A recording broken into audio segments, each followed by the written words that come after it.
watching Where Are They Now with your host, Dianne Hart. Now here's Dianne. Good evening. Welcome to Where Are They Now? Tonight I have the pleasure of interviewing Dr. Professor Leonard King Jr., drummer extraordinaire. How are you this evening? I'm fine. Thank you, Dianne, for having me on the show. Thank you. So let's talk a little bit about where are you from? I'm from Detroit, Michigan. I was born February 14, 1948 at Burton Mercy Hospital. And that area at that time on the east side of Detroit, that was the area where all of the African Americans in the medical profession practiced, doctors, nurses, everyone, because, of course, couldn't get jobs at the other hospitals. So, as a matter of fact, the doctor that brought my sisters and I into the world, his name was Melvin E. Fowler. And his office was just a block from where the hospital was. On present-day East Warren, I tell people it's in the westbound lane because they tore all the buildings down when they expanded West Warren right there beyond Woodward Avenue. Having a life in music, I couldn't miss. That's what it was going to be. In those days, talking about the 50s and the 60s, you would have had to have your fingers in your ears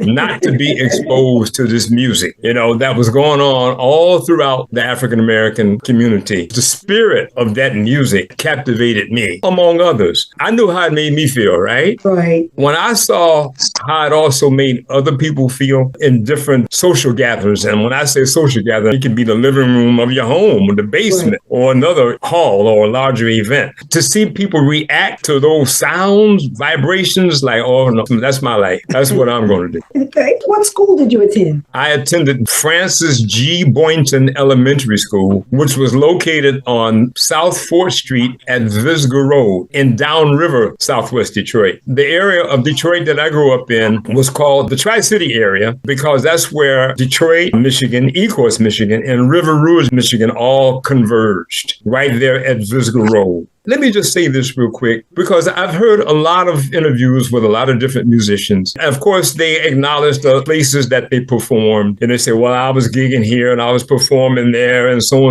heard me. Especially back then, when somebody says, I got a gig. No, you don't have a gig just because you got a gig. If somebody hires you, that means that they acknowledge you for who you are and the services that you're going to give through music. It could be any business, How old were you when you got started in the industry? So, baby, it appears from your bio.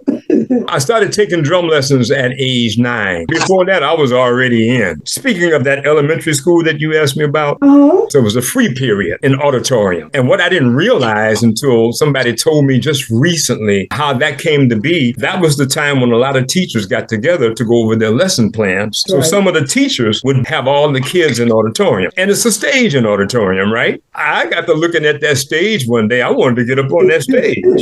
And so I asked the teacher, could I get up there and sing? In those days, in the 50s, right? I sing all the latest tracks by Chuck Berry, Jackie Wilson, Frankie Lyman and the Teenagers, just by myself. I'd imitate playing the guitar. I'd do the duck walk. So it got to the point where a lot of the kids would ask the teachers, can Leonard King get up there and sing?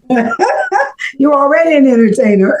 Yeah, I was already in. And the drum lessons came shortly after that. In 1957, I took lessons at Grinnell Brothers Studios because they had several. The one that I went to was in Lincoln Park, Michigan, which was also downriver. It was easy enough to get to. Sometimes if my father didn't feel like driving me, especially when the weather was warm, he said, all right, you get on your bike and go to your lesson. That was a big thrill for me. At age 9 to taking drum lessons and dealing with the rudiments. And I had a really, really good teacher who wouldn't let me BS.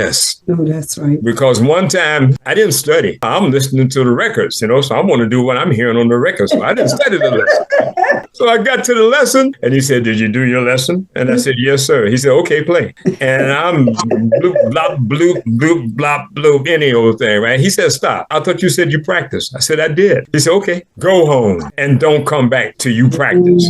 That was way too much for my little fragile ego. I went home and practiced that lesson and 2 other lessons because I wanted him to know that I was serious. Right. So let's talk a little bit about who are some of your influences as you began to grow. And I would like to know really is, when did you really get started performing for audiences and how did you get to that point? The first place was, like I said, elementary school. Mm-hmm. Also, they used to have evening performances where your parents or your relatives all came out. They got dressed up. Imagine this at an elementary school. And the program would begin after school hours, something like 7 p.m., 7 to 9. That's where it began. By age 15, that's when I decided that I wanted to be a band leader. I had all the encouragement that I could possibly want at that age because the adults looked out for the young people. Right. And I wanted to be taken serious. At age 15, I became a band leader. The house that my group rehearsed at, one of the trumpet players, that was her parents' house. Mm-hmm. So because my parents didn't have a piano. So that's where we rehearsed where there was a piano was. Unbeknownst to me, her mother was in a sorority. Ah. So naturally, we're over at her house practicing at least 4 days a week. In those days, I'm a teenager. What else I have to do?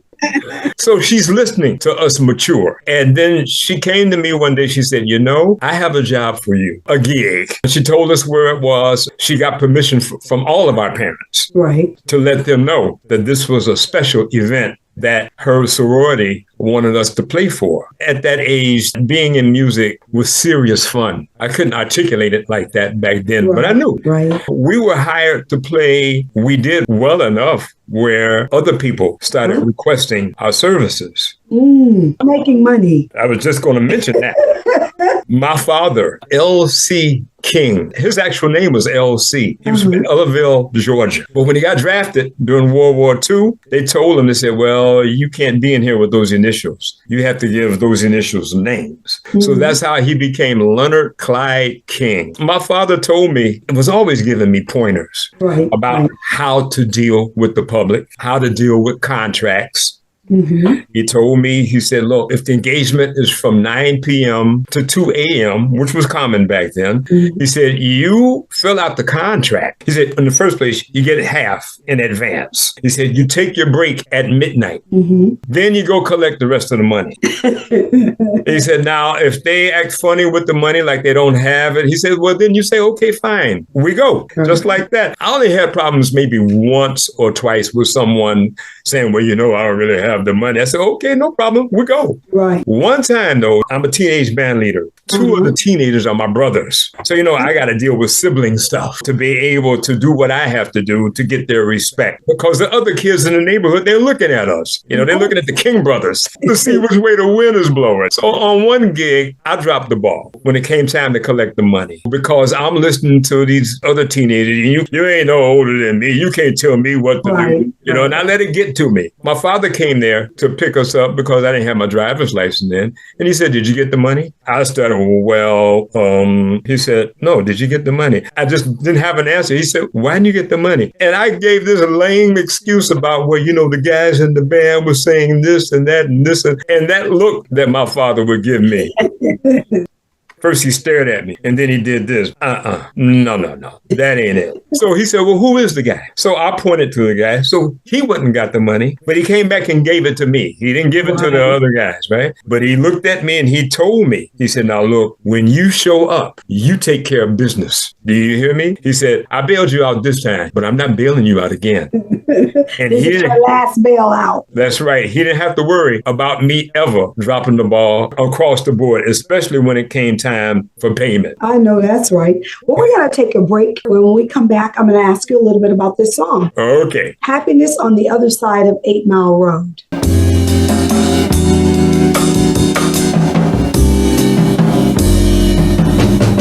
Happiness is on the other side of 8 Mile Road. There, everything you could want is for free. Go there and see.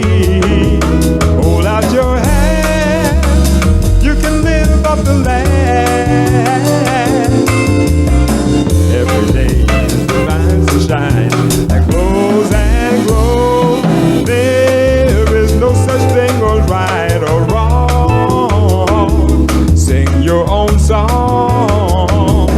All you can give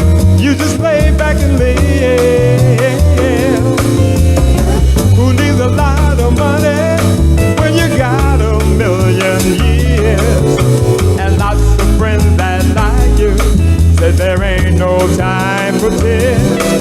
Cause when you've got the best, you sure don't need the rest. So sing your little song today. Say what you have to say.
Every day's sunshine that glows and glows. There is no such thing as right or wrong. Sing your own song. All you can give, you just lay back and live. Who needs a lot of money when you've got a million years and lots of friends that like you? That there ain't no time for tears. Cause when you got the best, you sure don't need the rest. So sing your little song today.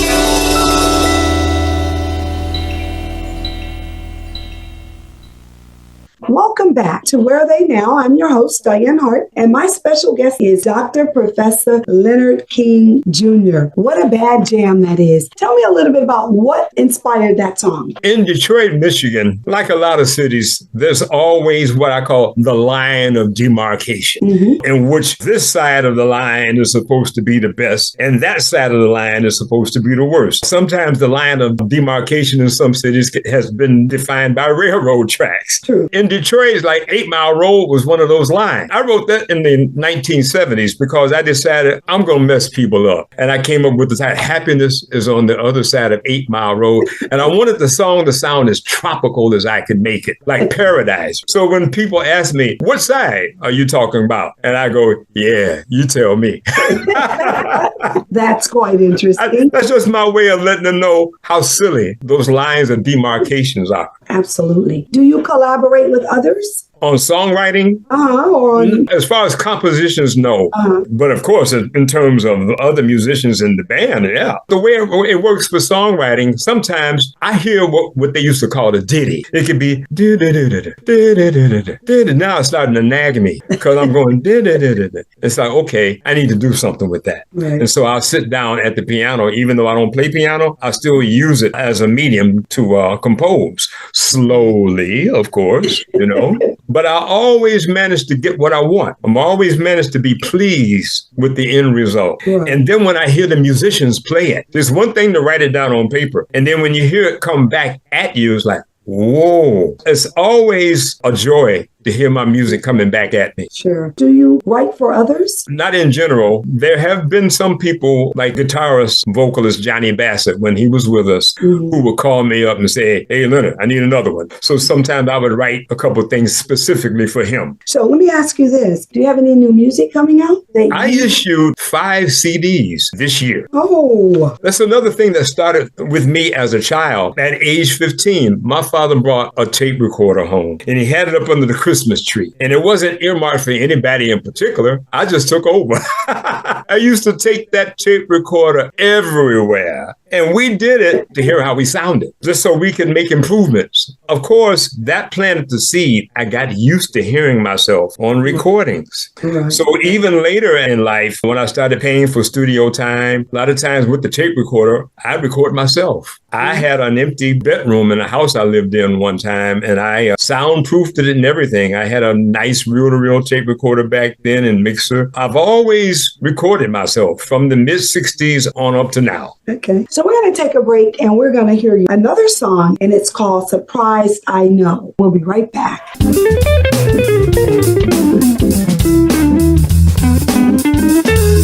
New life is playing in the street, caught in the wave between real and indiscreet. New love is growing every day. I see the circle is revolving every single day, showing the way.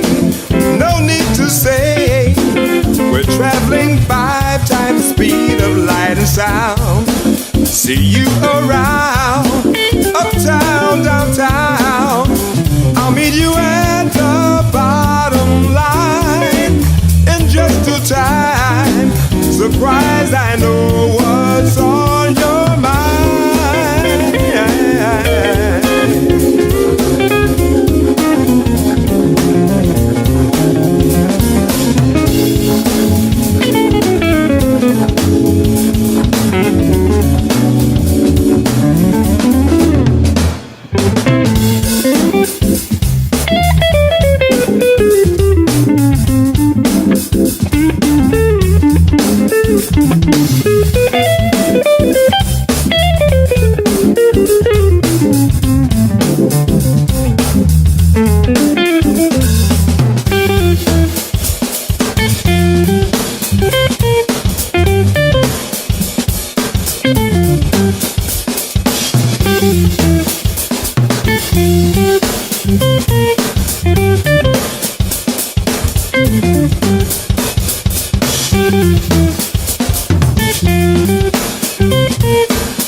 To Where Are They Now? I'm your host, Dianne Hart. Tonight, my special guest is Dr. Professor Leonard King Jr. And what's this song about? Surprised I Know, meaning information that's there within you all along. Sometimes you have to live a little to get to it. Not hidden, you just didn't get to it. That's basically what that song is about. You wanted to tell me, how did you got the name Dr. Professor? At different intervals in my life, starting actually in my 20s, there were people who called me one or the other. They called me doctor or professor because I used to ask them why. They said, a lot of times I have a question for you. You always have an answer. I've always been studious like that. Even in the years way before there was any such thing as the internet, I used to go to the library because I like to know how things evolve to what they are. It's one thing to see the end result. That's fine. How did it get to that? And to be able to connect the dots along the way. It was during the 90s, there was a guitarist. I was in this band called the Blues Disciples. And the guitarist's name was Paul Carey Barhoff, who went by the name of Paul Carey. I think there were 3 singers, 3 vocalists in that band. And so whenever he introduced me, he would say, ladies and gentlemen, put your hands together for the one, the only Dr. Dr. Professor Leonard King.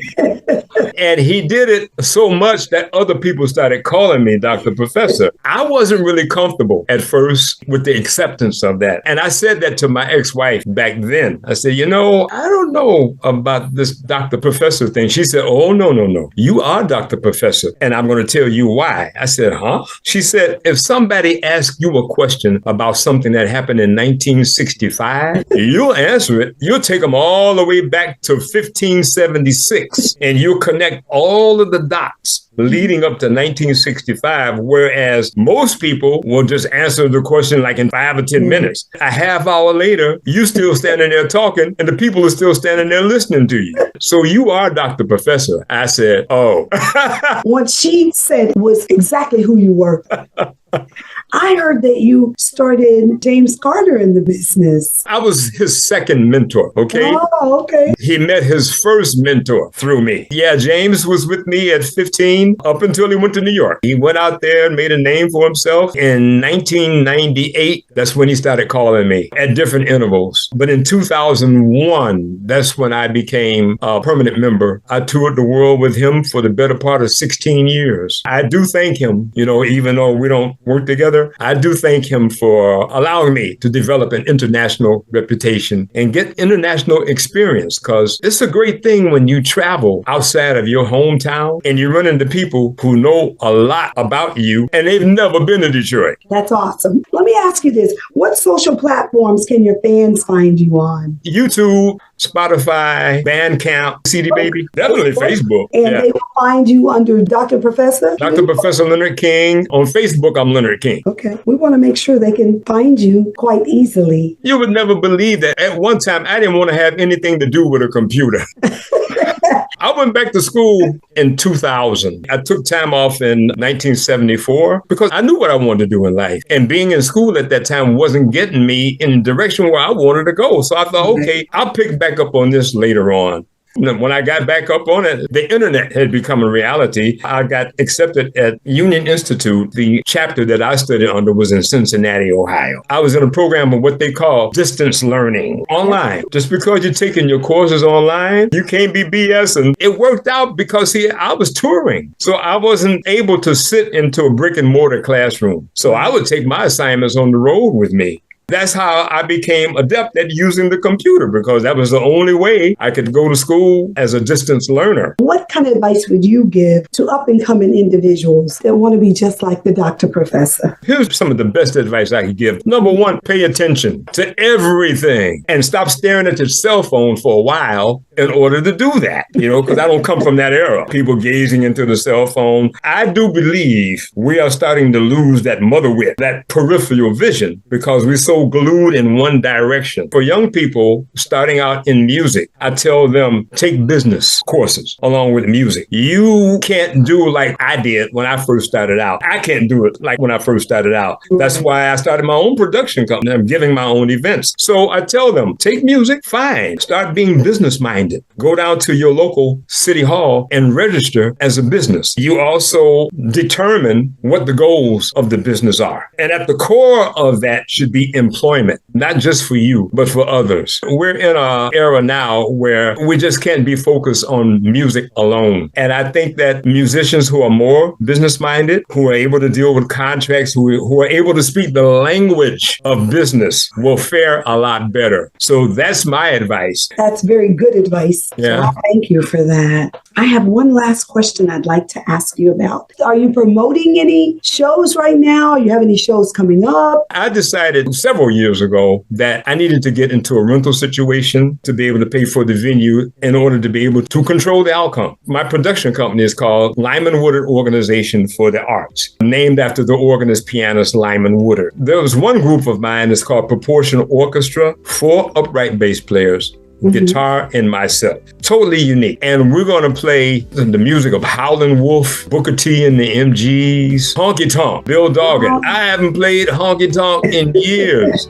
So I decided that I wanted to do that Dr. Professor's Electric Jam. You will definitely jam, I'm sure. I look forward to being in Detroit sometime in the near future and getting an opportunity to be at one of your shows. I'll be reaching out to you to find out when I'm there doing in Detroit. I want to thank you for allowing me this opportunity to interview you, Dr. Professor Leonard King Jr. It has been pure pleasure having you on the show tonight. You can watch me on Wednesday night in Tampa Bay on the Lit TV network. I have a show. It's called The Opening Statement. It airs every Wednesday night at 7 o'clock here in the Tampa Bay area, where I will eventually have you on my Tampa show as well. Every Thursday night, I am on Detroit Hot TV, Facebook, Thursday nights at 7:30. You can go out to YouTube, like and subscribe to some of the shows I've already done. Hit the bell, and every time I put up a new video, you'll be able to see it. Thank you so much. Thank you, Diane. Bye-bye. You're welcome. Bye-bye.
It's a new day for Detroit radio. It's internet radio.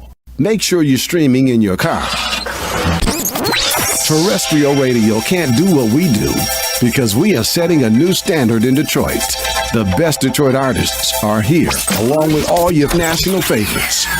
The most music 24/7 by all your local favorites, like Anita Baker, Michael Henderson, Kim, So how did you find your way back in and the Dramatics. If they're from Detroit, they're heard here. This is where Detroit turns for R&B from yesterday and today. 24 karat magic in the air. Detroit Hot Radio.